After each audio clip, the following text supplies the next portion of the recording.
Hello students, आज हम हिंदी की पाठ्य पुस्तक संचय में से पाठ 10 दोहों के बारे में पढ़ेंगे। दोहा दशक। हिंदी में दोहा छंद ऐसा है जिसमें नगर में, गागर में, सागर में समा सकता है।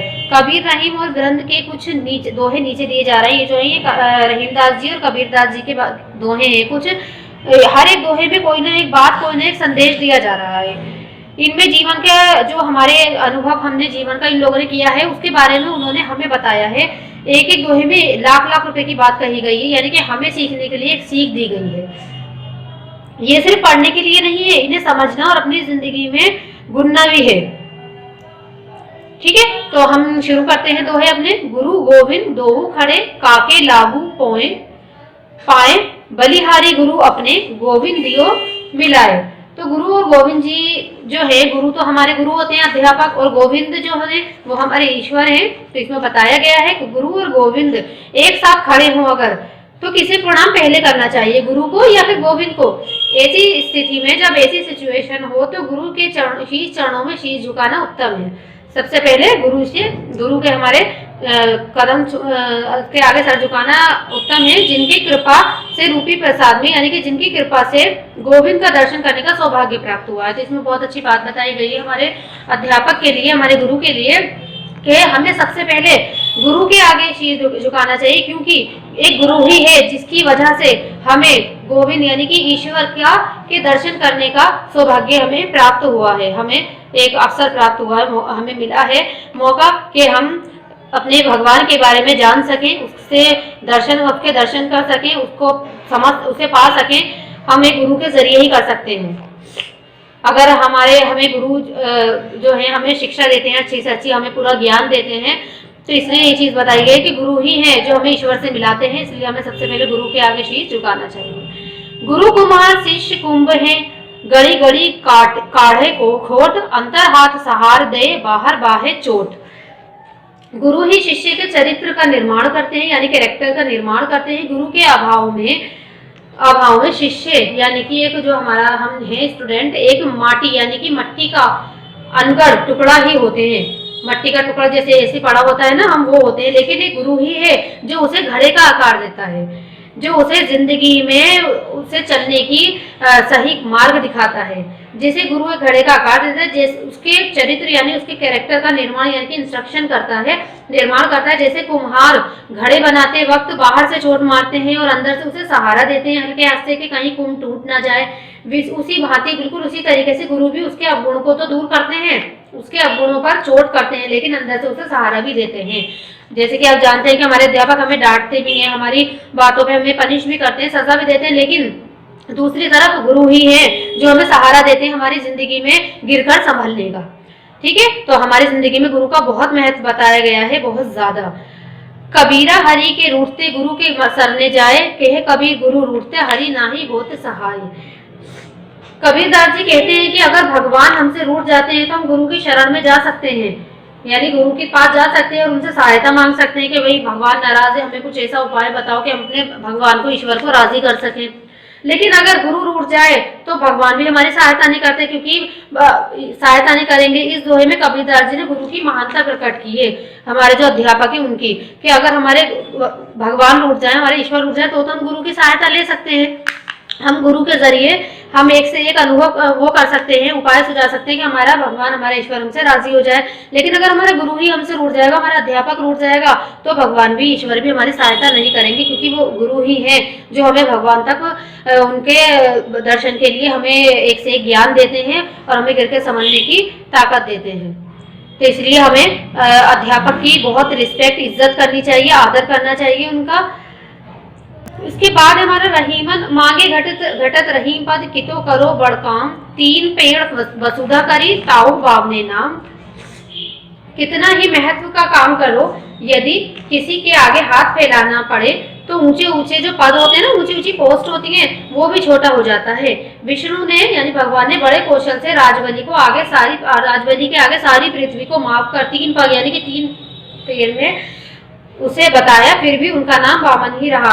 तो ये चीज बहुत अच्छा है कि हमें कितने भी ऊंचे पद मिल जाएं, हम ऊंचे ऊंचे पदों पे पहुंच जाए, यानी कि ऊंची ऊंची पोस्ट पर पहुंच जाए, लेकिन फिर भी हमें किसी के आगे अगर हाथ फैलाना पड़े तो वो पद भी हमारे लिए छोटा है। ठीक है।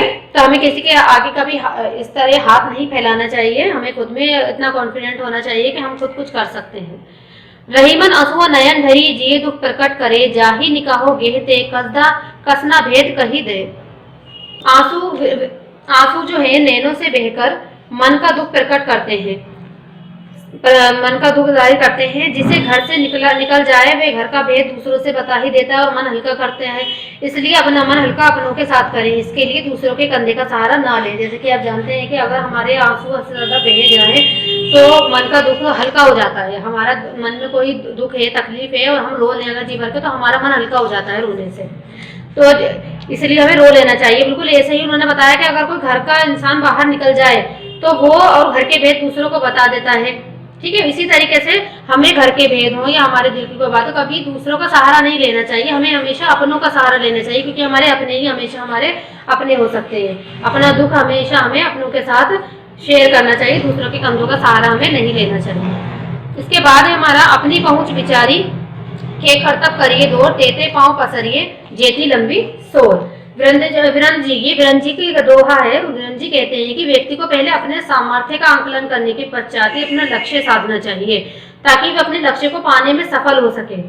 सामर्थ्य का सही आंकलन किए बिना लक्ष्य की लालसा उसी प्रकार है जैसे चादर से बाहर पैर पसारना। यानी संत कबीरदास जी ने मुझे कहा है कि व्यक्ति को पहले अपने देखना चाहिए कि अपने लक्ष्य के हिसाब से, यानी कि मतलब जितनी चादर हो हमें उतने पैर पसारने चाहिए। मतलब जो भी हमारे हृदय में, हमारे दिल में इच्छा हो, इसकी इच्छा के अनुसार हमें जो भी कामना है वो अपनी क्षमता के, अपनी जो हमारी कैपेबिलिटी है, क्षमता है, वो अनुसार ही निर्धारित करें, ताकि वे अपने लक्ष्य की, अपनी इच्छा को पूरा करने में सफल रहें। और हमें हमेशा जो हमारे लक्ष्य में है, हमारा लक्ष्य है, मतलब हमारे नसीब में है, हमें उसको पाने का प्रयास करते रहना चाहिए। जितनी चादर उतने पैर फैलाएं। भले बुरे सब एक से जो लो बोलत नाही, जान परत है काक पी ऋतु बसंत के माही। तो इसमें ये बताया गया कि कोया और कोयल रंग में एक समान होते हैं, बिल्कुल एक से होते हैं ये लोग, लेकिन जब तक ये बोलते नहीं है तब तक इनकी पहचान नहीं होती, तब तक इनकी पहचान नहीं हो पाती। लेकिन जब बसंत ऋतु आती है तो कोयल की मधुर आवाज से दोनों का अंतर स्पष्ट हो जाता है कि कौन कोयल है और कौन कोआ। तो इसी तरीके से उन्होंने बताया कि भले बुरे की पहचान किस तरीके से होती है। एक तो इंसान के भले बुरे की पहचान इस तरीके से ही होती है, और हमारी जिंदगी में होना भी चाहिए। हमारे अंदर इतना होना चाहिए कि हम अच्छे बुरे की पहचान कर सके अपनी जिंदगी में। हमारी जिंदगी में कई ऐसे मौके पड़ते हैं, ऐसा सामना जिंदगी को करना पड़ता है कि हमें अच्छे बुरे की पहचान होना बहुत जरूरी है। इसके बाद हमारा सभी सहायक सबल के को ना निबल सहाय, पवन जगावत आग को दीप ही देती बुझाए। तो इसमें जो बताया सब लोग, इसमें ये उन्होंने ये एक सीख मिली है हमें कि सब लोग केवल सबल यानी कि बलवान की सहायता करना चाहते हैं, बलवान की सहायता करना चाहते हैं, निर्बल यानी कि कमजोर की कोई नहीं करता। जैसे हवा भी आग को बढ़ा देती है परंतु देह को बुझा देती है। तो इसमें ये बताया कि आजकल जब भी कोई किसी की मदद करना चाहता है ना, तो ज्यादातर जो निर्बल कमजोर लोग होते हैं उनकी कोई मदद नहीं करता। जो पहले से ही सबल होते हैं, बलवान होते हैं, सब उनकी मदद करने के लिए भागते हैं, और ऐसा नहीं होना चाहिए। हमें सबसे पहले कमजोर की मदद करनी चाहिए। जो सबल हैं, बलवान हैं, उनकी तो खुद वो हैं अपने ऐसे के वो मदद के लिए उन्हें जरूरत नहीं किसी की, लेकिन जो निर्बल है, कमजोर है, उन्हें तो मदद के लिए सहारे की जरूरत होती है। इसलिए हमें हमेशा निर्बल की, कमजोर की सहायता करनी चाहिए। कारण धीर होत है काहे होत अधीर, समझ पाई तरुवर फले केतक सींचे नीर। तो इसमें बताया गया है कि आपके बेचैन होने से कोई काम नहीं होने वाला। जिस प्रकार किसी पेड़ को बहुत पानी देने से जल्दी उसमें फल नहीं उगते, उसी प्रकार सही कार्य का सही वक्त आएगा तो वो हो जाएगा। थोड़ा सब्र करो, वो तुम्हारा काम पूरे हो जाएंगे। बहुत अच्छी बात बताइए कि हम कभी अपने कामों के लिए ना बहुत ज्यादा बेचैन हो जाते हैं कि नहीं ये काम अभी हो जाए, इसलिए हमें थोड़ा सब्र करना चाहिए। हमारी बेचैनी से, बेचैन होने से, परेशान होने से वो काम एकदम तो हो नहीं जाएगा।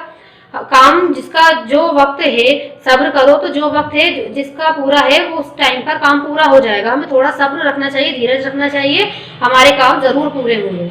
ठीक है, तो ये दोहे आपको समझ आ गए होंगे। इसमें बहुत अच्छी हमें सीख मिली है, एक तरीके से हमारी हर तरीके से हमारी जिंदगी के लिए बहुत अच्छी अच्छी सीख मिलेंगी। इन्हें आप पढ़ने के लिए ही नहीं है, इन्हें आप समझिए भी। आप एक बार फिर इसे घर पे रिपीट करिए, इन्हें पढ़िए और इन्हें अच्छे से समझिए दोनों को। अब चलते हैं अपने होमवर्क की तरफ।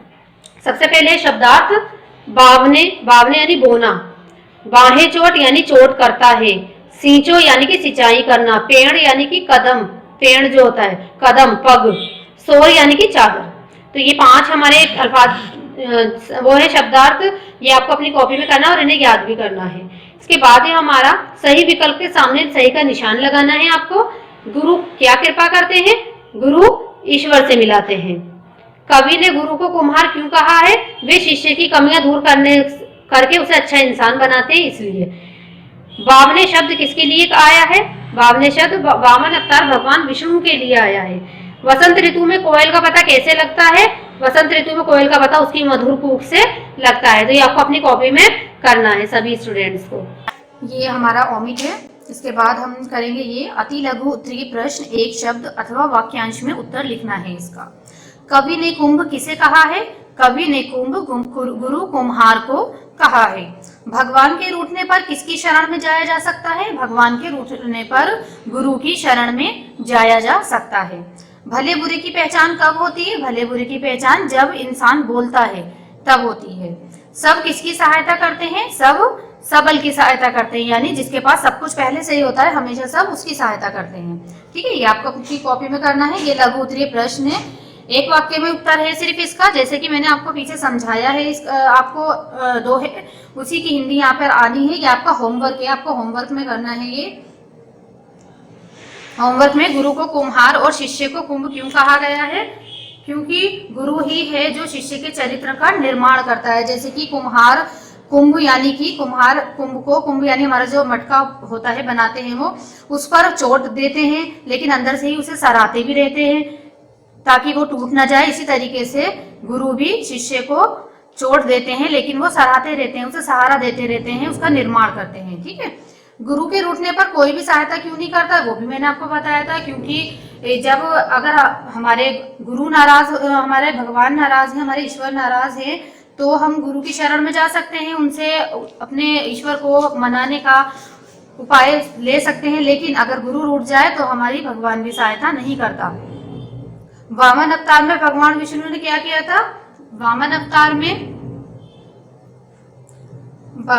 में उन्होंने विष्णु ने बड़े कौशल के साथ राजा बलि के आगे सारी पृथ्वी को मापकर 3 पग बताया, सारी पृथ्वी को माप दिया था।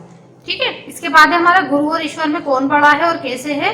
तो इसका आंसर भी हमने पीछे बताया है कि गुरु और ईश्वर में सबसे पहले अगर गुरु और ईश्वर दोनों हमारे समान हो तो हमें किसके आगे झुकना चाहिए? ठीक है, वो भी मैंने आपको इसके पीछे बताया था और किस तरीके से बताया गया है। इसमें हमें एक हमारे इस दोहे में उन्होंने ये बताया है कि एक हमारे गुरु का महत्व बताया है। तो इसमें यही बताया कि गुरु ही है जिसके जरिए हम ईश्वर के बारे में जानते हैं, ईश्वर तक पहुंच सकते हैं। हम अपने ईश्वर के पूरा हर तरीके से गुरु के जरिए ही हमें हर तरीके का ज्ञान प्राप्त होता है अपने ईश्वर के बारे में जानने का। तो इसके आंसर यहाँ पे आप मेंशन कर दिएगा। तो ये आपका होमवर्क है, होमवर्क में आपको करना है। इसके बाद है हमारा दिए गए शब्दों के हिंदी मानक रूप लिखना है। काके का कोवा, शिष्य का शिष्य, सरने का शरण, कितों का कितना, गेह का घर, पसरिये का पैर पसारना, ऋतु का रात, कारज का कार्य।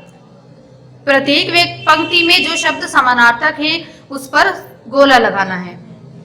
ठीक है, तो समानार्थक क्या होते हैं हमारे? तो समानार्थी यानी हमारे पर्यायवाची शब्द, इसमें जो हमारे समानार्थक नहीं है उन पर गोला लगाना है। इसमें तो कुंभ, घड़ा, घट होता है, घाट नहीं है तो हमने इस पर सर्कल कर दिया। हाथ में, पर, हस्त, कर, तो इसमें क्या है? ये नहीं है समानार्थक, तो हमने इस पर सर्कल कर दिया। वसुधा में धरती, पृथ्वी ये है, और अंबर ये नहीं है हमारा समानार्थक, तो हमने इस पे सर्कल कर दिया। चरण में कर, पांव, पैर हमारा समानार्थक है, कर हमारा नहीं है तो हमने इस पे सर्कल कर दिया। पवन में वायु, हवा, अनल, वायु हवा हमारा समानार्थी है, ये नहीं है अनल, तो हमने इस पे सर्कल कर दिया। पावक में समीर, अग्नि, आग, अग्नि आग हमारा समानार्थी है, ये नहीं है तो समीर पे हमने सर्कल कर दिया। तरुवर में वृक्ष, शाखा, पादप, वृक्ष और पादप तरुवर के समानार्थी है, शाखा हमारा समानार्थक नहीं है तो हमने इस पे सर्कल कर दिया। ये आपको करना है अपनी कॉपी में। दिए गए शब्दों में से विलोम शब्द के जोड़े चुनकर लिखना है। ये आपको उन्होंने क्लू दे रखा है यहाँ पर, आपको इसमें से देखकर आपको इसके जोड़े लिखने हैं। जैसे मैंने यहाँ पर आपको लिख दिया है ताकि आप आराम से कर सके। गुरु, शिष्य, भला, बुरा, सुख, दुख, बाहर, अंदर, निर्बल, सबल, घटना, बढ़ना, रोना, हंसना,